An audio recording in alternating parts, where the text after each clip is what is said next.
নমস্কার বন্ধুরা আপনারা যদি জীবনে বারে বারে ফেল হচ্ছেন বা হেরে যাচ্ছেন, তাহলে মনে করে নিন জীবন আপনাকে তৈরি করছে, আপনাকে সংগ্রাম করার জন্য একজন ভালো মানুষ তৈরি করছে।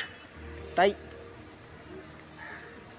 এটা নিয়ে কষ্ট না পেয়ে নিজের জীবনে নিজেকে আরও শক্ত তৈরি করুন, মজবুত তৈরি করুন।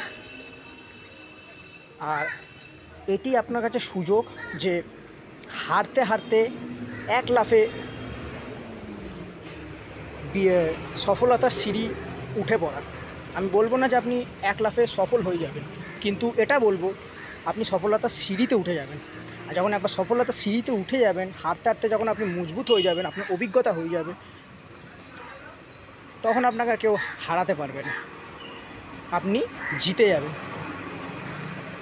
আর তাই যদি আপনি বারবার হারছেন, যদি আপনাকে কেউ ধোঁকা দিয়েছে, যদি বন্ধুবান্ধব ফ্রেন্ড সার্কেল আপনার থেকে সরে যাচ্ছে, দেন আপনি তৈরি হচ্ছেন। ভগবান আপনাকে সুযোগ দিয়েছে একটি ভালো লাইফ তৈরি করে নেওয়ার, এটাকে কাজে লাগান। ধন্যবাদ।